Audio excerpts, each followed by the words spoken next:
Yet I will look again toward your holy temple. You see, there's hope.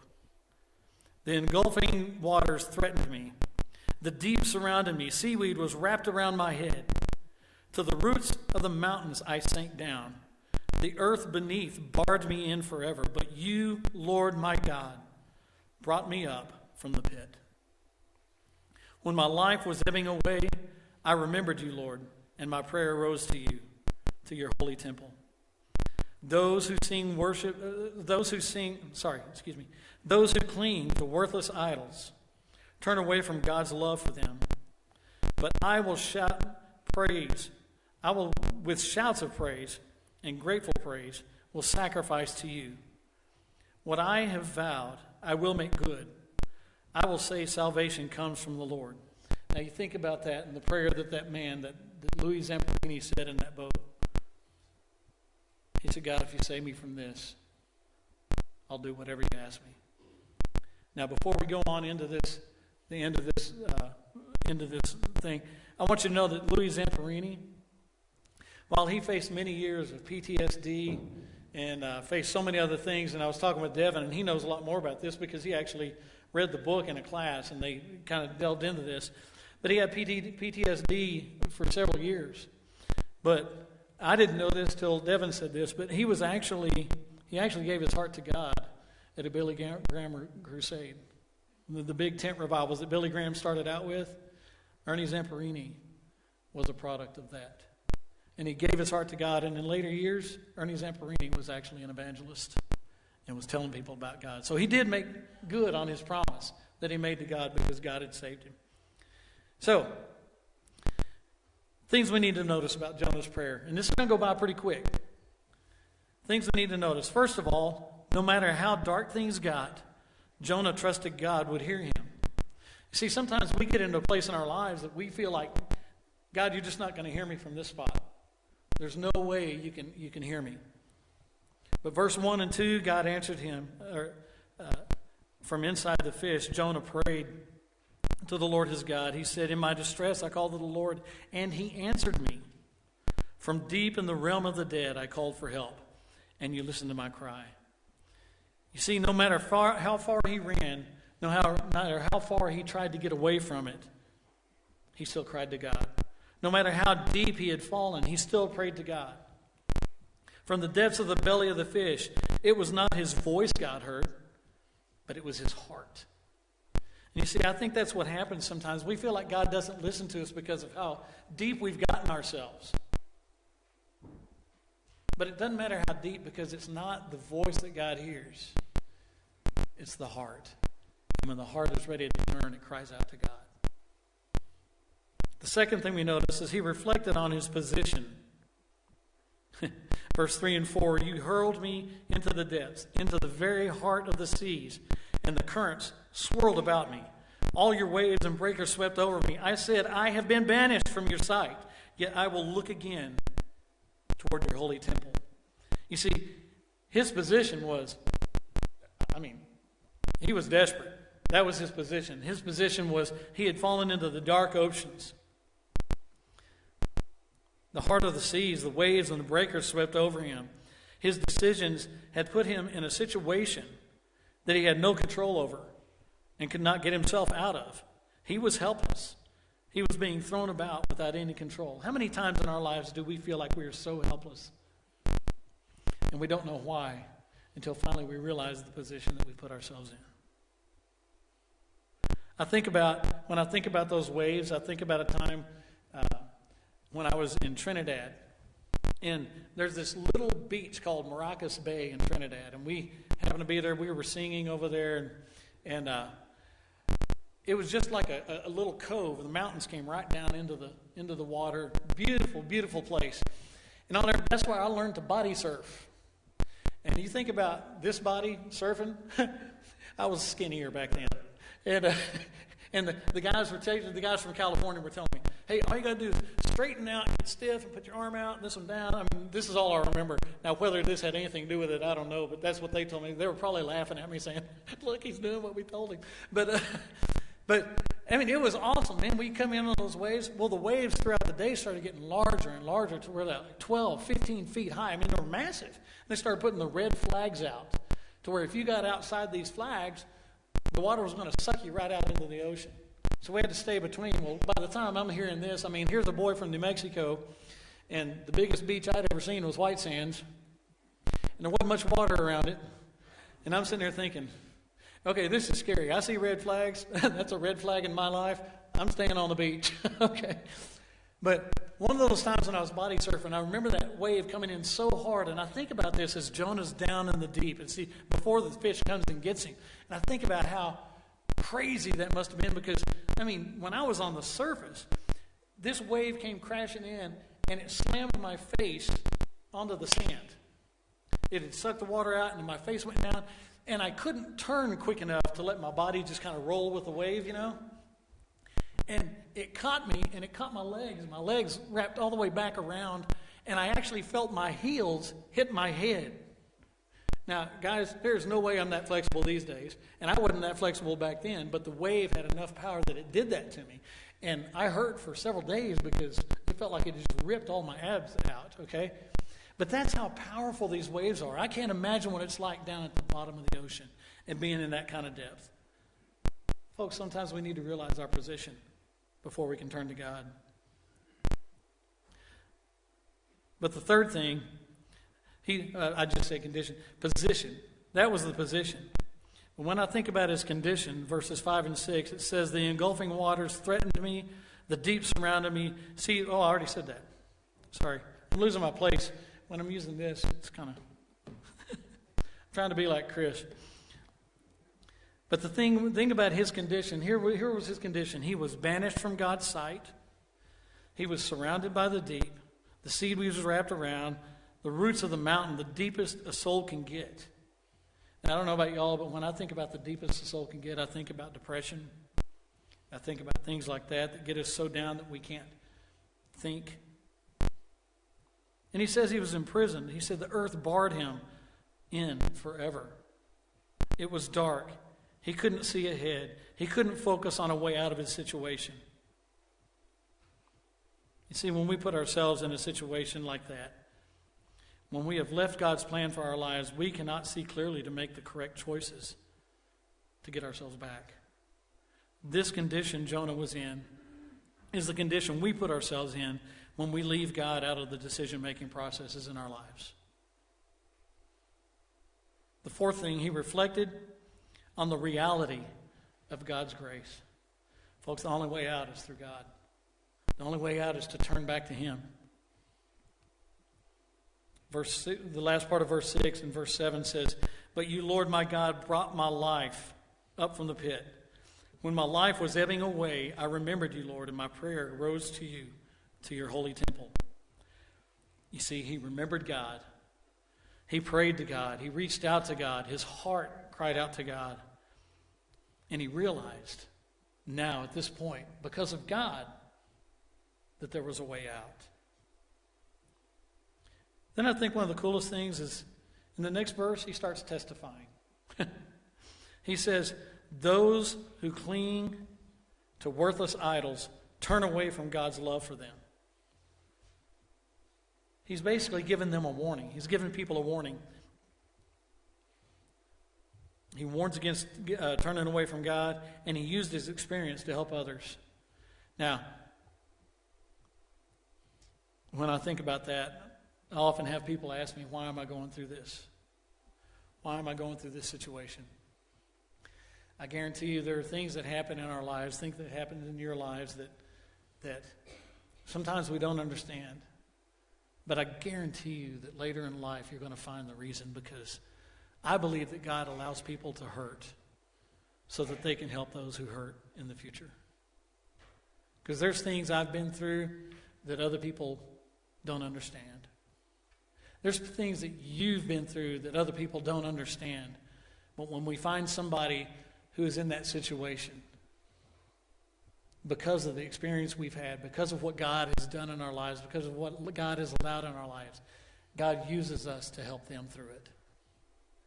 Folks, don't be afraid to go through hard times, because in those hard times, God is going to give you the strength and the power and the endurance to help others. I honestly believe that with all my heart. I've seen it happen so many times. So don't be afraid of it. And then the last thing he does, Cindy brought it up, he worships. He's in the belly of a fish, and he's worshiping God. I don't know about you, but I wasn't worshiping God that much. Well, I don't know what I was doing when I was inside that tube, because I was out of it. I think I was singing or something. When they started pulling me out, I told them to put me back in. But here he is in the belly of a fish, and you know what? He's worshiping. You know why? Because he knows God hears him. Because he knows God's grace. And that is the biggest thing for us to understand. He gives God thanksgiving. He gives him praise from the belly of a fish. And guess what? Through all these things that he reflected on, and through his turning to God in praise, I love verse 10. And the Lord commanded the fish, and it vomited Jonah onto dry land.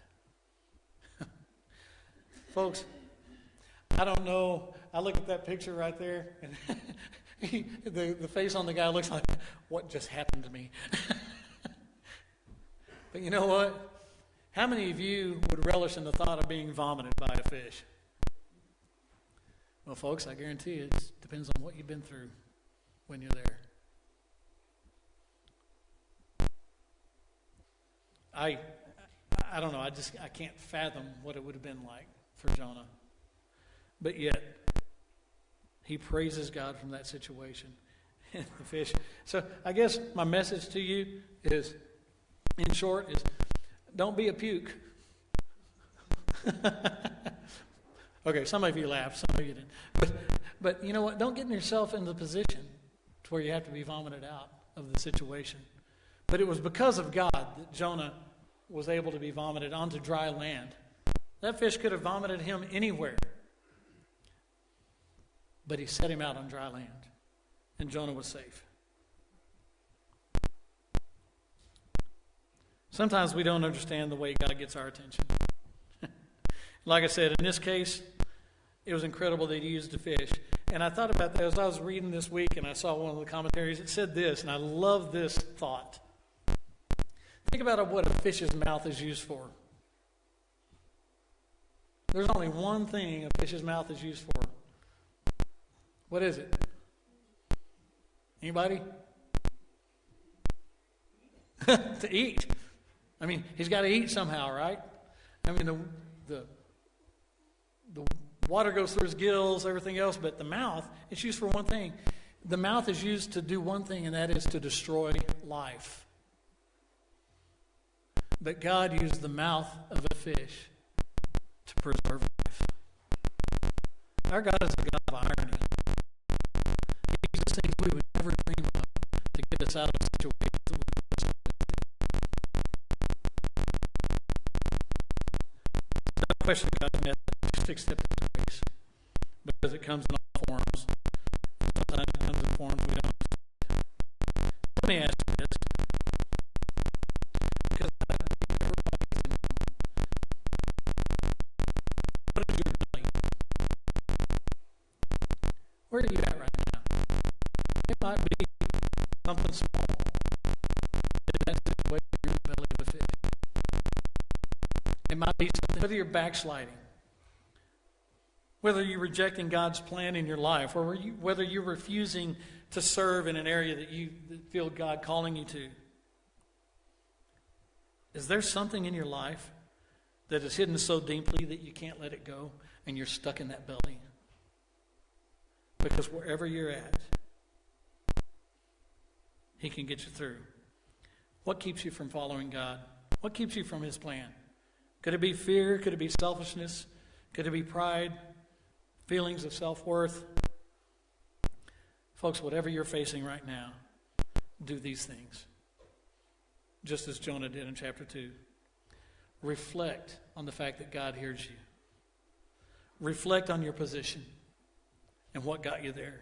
Reflect on your condition and what is going on around you. Reflect on the grace God offers to everyone. And then testify to others about His goodness. But most of all, last but not least, worship. You see, God hears your heart. Wherever you're at, God hears your heart. He's not listening for your voice. He's reaching in to see what's here inside you, to see the part of you that's crying out to Him. Won't you turn to Him today from whatever belly you're trapped in? Father, we thank You so much for today. God, I thank You for stories like Jonah's. They help us to understand that no matter how far we've gotten away from You, You find a way to bring us back. And God, I hope that You never put me in the belly of a fish. But I know that there are times that I've been in similar situations because of where I've put myself, because I didn't turn to You, because I didn't follow You. But God, today, I just ask that You would reach out to any of us who are inside a belly right now. God, who are in that darkness, who are in that despair. And Father, that You would just help us. Help us to know that You listen. Help us to cry out from our hearts. Father, help us to accept Your grace, to accept Your love, to accept all that You have for us. Help us to follow Your plan and not follow our own. God, we love You so much. And God, I pray that no matter where we are today, Father, that we would turn to You, and that wherever You lead, we'll be willing to go. God, we ask these things in Your holy and most gracious name. Amen.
So a couple of things that we want to make sure that you remember right there, basically there in the back of your bulletin.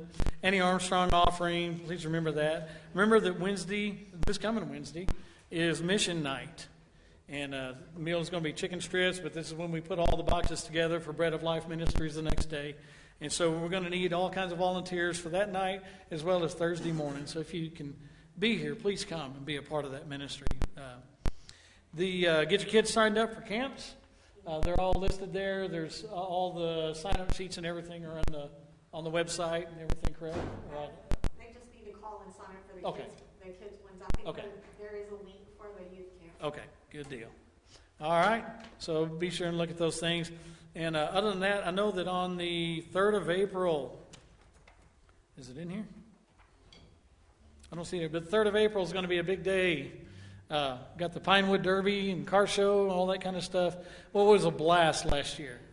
Just so many in the community showed up. And so be preparing for that. Get out and make your cars. I told them I would carve one, but I don't know. I'm not sure how good I am at that. I've never done it, but maybe it's time to try. So lots of stuff going on. So be sure and be involved. And trust me, I know that if you're here, there's a reason you're here. And I believe God wants to use you. I believe God calls church members to their churches just as he calls a pastor. You're not called to come and just sit in a pew. You're called to come and serve. So please, help us out. Come and serve. Be a part. We love you. We praise you. And our worship team is going to lead us out as we leave today.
plastic to pen and paper. Even